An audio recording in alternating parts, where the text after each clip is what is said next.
Hi friends, welcome back to our channel Ardra media. നമ്മളിന്ന് fried rice ആണ് ഉണ്ടാക്കാൻ പോകുന്നത്. എളുപ്പത്തിലൊരു ഫ്രൈഡ് റൈസ് വീട്ടിൽ എങ്ങനെ തയ്യാറാക്കാം, വളരെ ടേസ്റ്റി ആയിട്ടുള്ള ഒരു ഫ്രൈഡ് റൈസ് വീട്ടിൽ എങ്ങനെ തയ്യാറാക്കാം എന്നുള്ളതിൻ്റെ ഒരു റെസിപ്പിയാണ് ചെയ്യാൻ പോകുന്നത്. അതിന് വേണ്ട ഇൻഗ്രീഡിയൻസ് ഒക്കെയാണ് ഞാൻ കാണിക്കുന്നത്. അതേസമയം തന്നെ ചിക്കനും നമ്മൾ ഫ്രൈ ചെയ്യുന്നുണ്ട്, അതിൻ്റെ സൈഡ് ഡിഷ് ആയിട്ടുള്ളത്. നമ്മൾ ഇന്നലെ തന്നെ ചോറ് വേവിച്ചിട്ട് അരി വേവിച്ച് ഫ്രിഡ്ജിൽ വെച്ചിട്ടുണ്ടായിരുന്നു. ആ ഒരു റൈസ് നല്ല പൊടിഞ്ഞൊന്നും പോവാതിരിക്കാൻ വേണ്ടിയിട്ടാണ് ഒരു നൈറ്റ് ഫ്രിഡ്ജിൽ വെക്കുന്നത്. പാൻ ചൂടായി കഴിഞ്ഞാൽ 2 ടേബിൾ സ്പൂൺ എണ്ണ നമ്മൾ ഒഴിച്ചു കൊടുക്കുക. അതിലേക്ക് 3 അല്ലി വെളുത്തുള്ളി അരിഞ്ഞതും 2 പച്ചമുളകും ചേർത്ത് കൊടുക്കുക. ഇത് രണ്ടും നല്ലൊരു ടേസ്റ്റിനും ഫ്ലേവറിനും വേണ്ടിയിട്ട് നമ്മൾ ചെയ്യുന്നതാണ് ഫസ്റ്റേ തന്നെ. ഒന്ന് വാടിയതിന് ശേഷം വേണം നമ്മൾ ബാലൻസ് ഉള്ള ഇൻഗ്രീഡിയൻസ് ഒക്കെ ചേർത്ത് കൊടുക്കാൻ. അതിനുശേഷം നമ്മൾ സ്പ്രിംഗ് ഒനിയൻ്റെ വൈറ്റ് കളർ പാർട്ട് കട്ട് ചെയ്തത് ചേർത്ത് കൊടുക്കുക. ഇതാണ് ഈ നമ്മുടെ ഫ്രൈഡ് റൈസിൻ്റെ മെയിൻ ഇൻഗ്രീഡിയൻ്റ് ആയിട്ടുള്ള സാധനം. അതിൻ്റെ ആ ഒരു ഫ്ലേവറും അതിൻ്റെ ഒരു ടേസ്റ്റും തന്നെയാണ് ഫ്രൈഡ് റൈസിൻ്റെ. നമ്മൾ വേറൊന്നും അജിനോമോട്ടോ അങ്ങനെയൊക്കെയുള്ള കാര്യങ്ങളൊന്നും ചേർക്കുന്നില്ല. അതുകൊണ്ട് തന്നെ നാച്ചുറൽ ആയിട്ടുള്ള സാധനങ്ങൾ മാത്രം ചേർത്തിട്ടാണ് നമ്മൾ ഈ ഒരു ഫ്രൈഡ് റൈസ് റെഡിയാക്കുന്നത്. അതുകൊണ്ട് തന്നെ വളരെ ഹെൽത്തിയാണ്. നമുക്ക് അസുഖങ്ങളൊക്കെ വരും, ഗ്യാസ്ട്രിക് പ്രോബ്ലം ഉണ്ടാവും, അങ്ങനെയൊന്നും പേടിക്കണ്ട.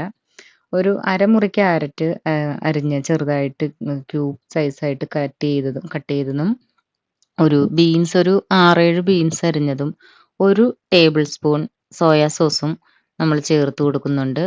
അതിലേക്ക് തന്നെ നമ്മളൊരു 1/2 table spoon pepper powder add ചെയ്ത് കൊടുക്കുന്നുണ്ട്. പെപ്പർ പൗഡറും കൂടി ഒന്ന് ഇട്ട് നല്ലപോലെ മിക്സ് ചെയ്തതിന് ശേഷം നമുക്ക് ചോറ് അതിലേക്ക് തട്ടി കൊടുക്കണം. ഇതേ സമയം എപ്പോഴും നമ്മൾ ശ്രദ്ധിക്കേണ്ട കാര്യം, തീ എപ്പോഴും ഹൈ ഫ്ലെയിമിലായിരിക്കണം.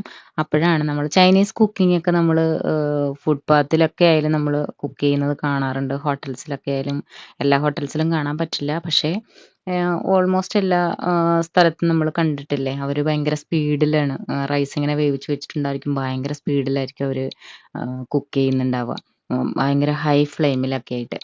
അതേസമയം തന്നെ നമ്മളൊരു 2 മുട്ട സ്ക്രാമ്പിൾ ചെയ്ത് വെച്ചിട്ടുണ്ട്. ആ 2 മുട്ട സ്ക്രാമ്പിൾ ചെയ്തിട്ട് അതും കൂടി ആഡ് ചെയ്ത് കൊടുക്കണം. അതേപോലെ ഒരു അരമുറി ക്യാപ്സിക്കം കട്ട് ചെയ്ത് വെച്ചിട്ടുണ്ട്. സെയിം ടൈം നമ്മുടെ വൈറ്റ് കളർ പാർട്ട് കട്ട് ചെയ്ത് മാറ്റിയതിന് ശേഷമുള്ള സ്പ്രിംഗ് ഒനിയൻ്റെ ഗ്രീൻ കളർ കട്ട് ചെയ്തിട്ടുള്ളതും ഈ മുട്ട സ്ക്രാമ്പിൾ ചെയ്തിട്ടുള്ളതും കൂടി ചേർത്തിട്ട് നല്ല പോലെ മിക്സ് ചെയ്യുക. ഉപ്പ് നമ്മൾ ചേർത്തിട്ടാണ് റൈസ് വേവിച്ചിട്ടുള്ളത്. അതുകൊണ്ട് തന്നെ റൈസ് എക്സ്ട്രാ നമ്മൾ ഉപ്പിട്ട് കൊടുക്കേണ്ട ആവശ്യമില്ല. വേണമെന്നുണ്ടെങ്കിൽ മാത്രം നോക്കിയിട്ട് ചെയ്താൽ മതി. അതേപോലെ തന്നെ നിങ്ങൾക്ക് ഇഷ്ടമാണെങ്കിൽ എന്താ പറയുക, ക്യാബേജ് അരിഞ്ഞതും ഒക്കെ ഇതിൻ്റെ കൂടെ ആഡ് ചെയ്യാം. ഞാനങ്ങനെ അത്ര ഉപയോഗിക്കാത്ത സാധനമായതുകൊണ്ട് ഞാനങ്ങനെ ഇതിനകത്ത് ചേർത്തിട്ടില്ല.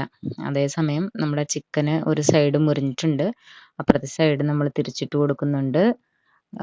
സെയിം ടൈം ഞാൻ പറയാനുള്ള കാര്യം എന്ന് പറഞ്ഞാൽ, നല്ല പോലെ മിക്സ് ചെയ്യുക. ഈ ഒരു എന്താ പറയുക, ഫ്രൈഡ് റൈസിൻ്റെ മിക്സിങ് നല്ല പോലെ ഉണ്ടാവണം. കാരണം എല്ലാ പാർട്ടിലേക്കും നമ്മുടെ ആ സോയാ സോസും കാര്യങ്ങളൊക്കെ എത്താൻ വേണ്ടിയിട്ട് നല്ല പോലെ മിക്സ് ചെയ്യുക. ഈ മിക്സ് ചെയ്ത് കഴിഞ്ഞാൽ പിന്നെ നമ്മൾ ഒന്നും ചെയ്യേണ്ട ആവശ്യമില്ല. ഉപ്പും നോക്കിയിട്ട് വേണമെന്നുണ്ടെങ്കിൽ മാത്രം ചേർത്ത് കൊടുക്കുക.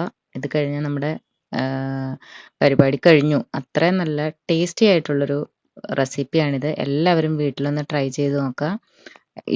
എല്ലാവർക്കും ഇഷ്ടമുള്ള സാധനമാണ് ഫ്രൈഡ് റൈസ്. പക്ഷെ വളരെ സിമ്പിളായിട്ട് ചെയ്യാൻ പറ്റും. എല്ലാം കട്ട് ചെയ്തതിന് ശേഷം മാത്രം ചെയ്യാൻ ശ്രമിക്കുക. Thank you.